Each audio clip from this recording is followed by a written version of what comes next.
नमस्कार, मैं प्रदीप दवे, आदर्श विद्या मंदिर उच्च माध्यमिक हाड़ीचा से।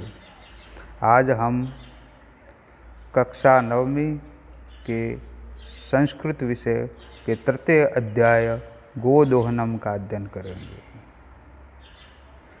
हमने वैसे ज्ञात है कि हमें संस्कृत विषय में कि गद्य, पद्य और नाटक 3 भाग होते हैं, जिनमें नाटक का जो रूप होता है वो बहुत ही मनोरंजन और रम्य होता है। जैसा कि कहा गया है कि संस्कृत विषय में कि गद्येषु नाटक रम्य तत्र रम्या शकुंतला, कि गद्यों में नाटक रम्य होता है, मनोहारी होता है, और उनमें शकुंतला का जो नाटक, जो महाकवि माघ के द्वारा रचित नाटक है, वो रम्य है। इसी प्रकार उसी की श्रृंखला में आज हम गोदोहनम नामक जो गाय का दोहना एक नाटक का अध्ययन करेंगे। एतत् नाट्यांश चतुर्व्यूहम इति पुस्तकात् संक्षिप्य संपाद्य च उद्धृत। यह नाटक का अंश चतुर्व्यूहम इति पुस्तक से संक्षिप्त और संपादित करके लिया गया है। अस्मिन् नाटके एतादृश्य जनस्य कथानकम अस्ति। इस नाटक में इस प्रकार के व्यक्ति की कथा है। यह धनवान सुखाकांक्षी च भवितुम इच्छुकुम मासपर्यन्तं दुग्धदोहनादे विरमति। जो धनवान और सुखी होने के लिए इच्छुक मास पर्यंत गाय के दूध दोहने को रोक देता है। ये मासानान्ते धेनो शरीरे संचित पर्याप्त दुग्धम एक वारम विक्रीय संपत्ति अर्जितुम समर्थः भवेत्, जिससे मास के अंत में गाय के शरीर से संचित पर्याप्त दुग्ध को एक बार में ही बेच करके संपत्ति को प्राप्त करके समर्थ हो गए। परम मासानान्ते यदा स दुग्ध दोहनाय प्रयतते तदा स दुग्ध बिंदुम अपि न प्राप्नोति।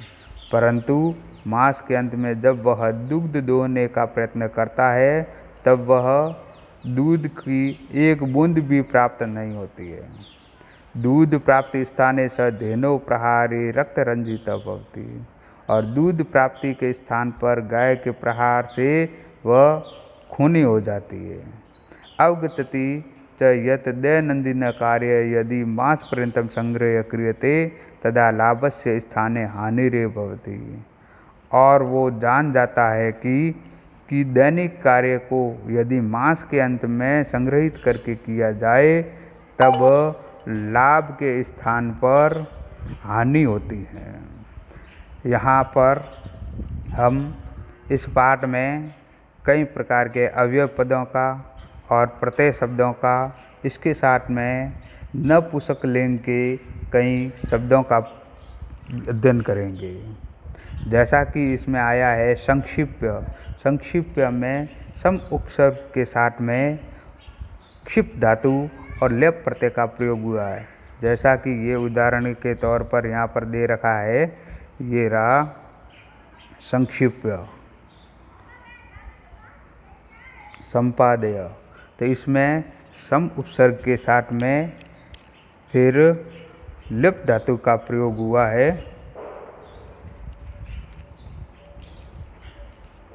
अस्मिन् नाट, और इसके अलावा यहाँ पर बहुत सारे शब्दों का प्रयोग होता है।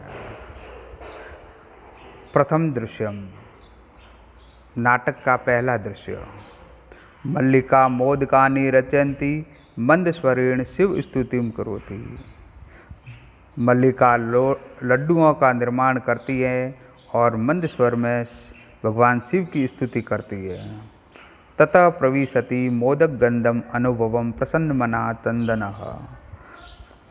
वहाँ पर बाद में लड्डुओं की सुगंध का अनुभव करते हुए प्रसन्न चित्त चंदन प्रवेश करता है। चंदना आहा सुगंधस्तु मनोहर विलोक्य अये मोदकानि रच्यन्ते। अरे सुगंध तो बहुत मनोहारी है, देख करके अरे लड्डुओं का निर्माण कर रही हो। अब यहाँ पर विलोक्य शब्द आया है। विलोक्य शब्द में वी उपसर्ग के साथ में लोक शब्द और लेप प्रत्यय का प्रयोग हुआ, जो विलोक्य शब्द बना है, जिसका अर्थ होता है देख करके। इसी के साथ में मोदकानि शब्द आया, जो नपुंसकलिंग प्रथमा विभक्ति एक वचन का है। प्रसन्न भूतवा, प्रसन्न होकर के, भूतवा में भू उपसर्ग के साथ में कत्वा प्रत्यय का प्रयोग किया गया है। प्रसन्न होकर के आस्वादयामि तावत, तब तो मैं इसको चखता हूँ।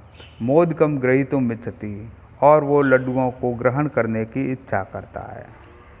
मल्लिका सक्रोधम, मल्लिका क्रोधित होकर के, वीरमा वीरमा मा स्पर्श एतानि मोदकानि, रुको रुको, इन लड्डुओं को स्पर्श मत करो।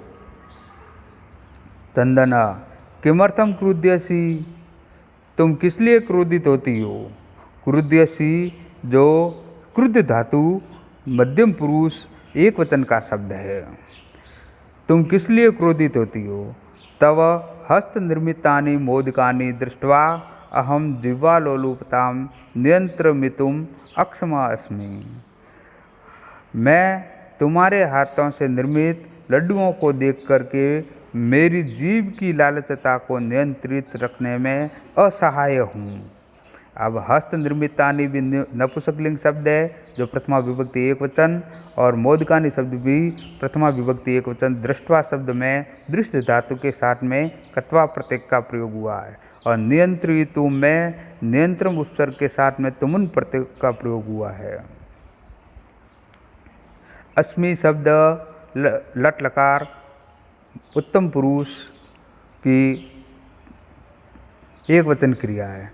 किम न जानासि त्वमिदं, क्या तुम मुझे नहीं जानती हो। मल्लिका सम्यक जानामि नाथ, सम्यक रूप से जानती हूँ नाथ। परम एतानि मोदकानि पूजा निमित्तानि सन्ति, परंतु ये मोदक पूजा के लड्डू है, वो पूजा के निमित्त बनाए हैं। तब चंदन कहता है, त्रही शीघ्र में पूजनम संपाद्य प्रसादम च देई, तब तो शीघ्र ही पूजा करो और मुझे प्रसाद दो।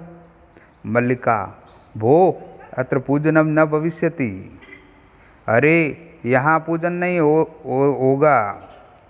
अहम स्वसखी भी स्व प्रातः काशी विश्वनाथ मंदिरम प्रति गमिष्यामि, तत्र गंगा स्नानम धर्म यात्राम च वयम करिष्याम। अरे यहाँ पूजन नहीं होगा, मैं अपनी सहेलियों के साथ में कल प्रातः काशी विश्वनाथ के मंदिर की ओर जाऊंगी। वहाँ पर गंगा स्नान और धार्मिक यात्रा को हम करेंगे। चंदन सखी भी सह न मया सह विषादम नाटयति, सहेलियों के साथ में, मेरे साथ में नहीं, नाराज होकर के नाराज़गी का नाटक करता है।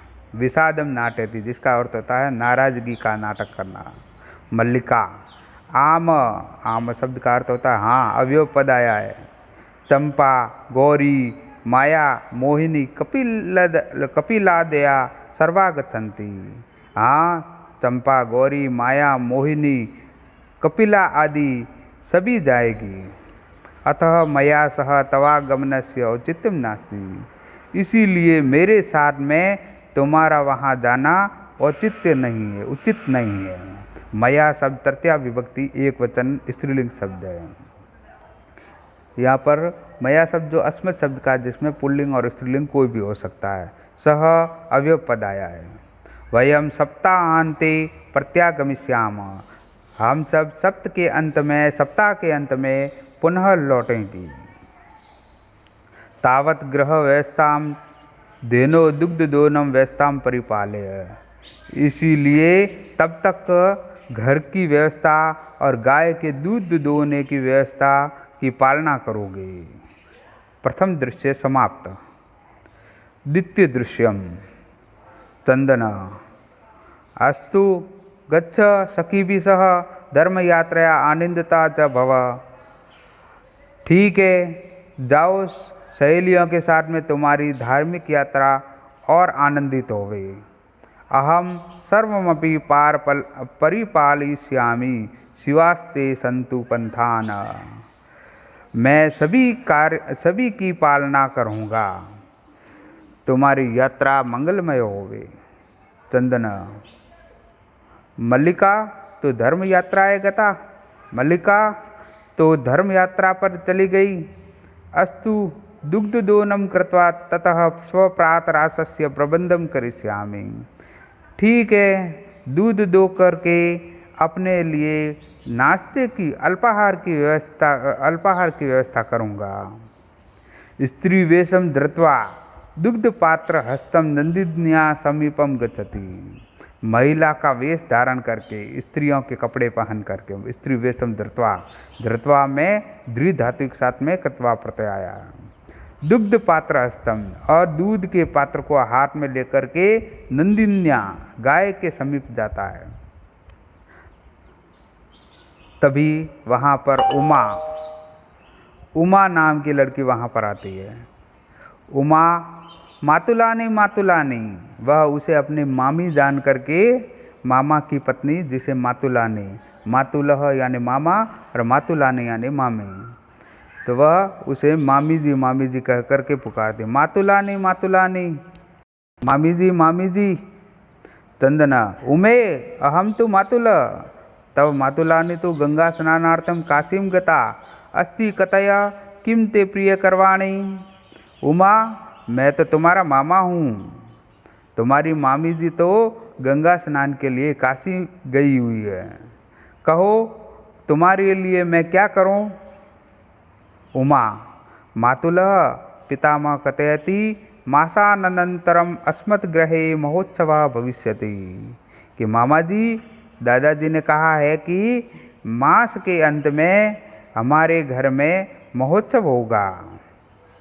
तत्र 30 सेटक मितम दुग्धम अपेक्षते।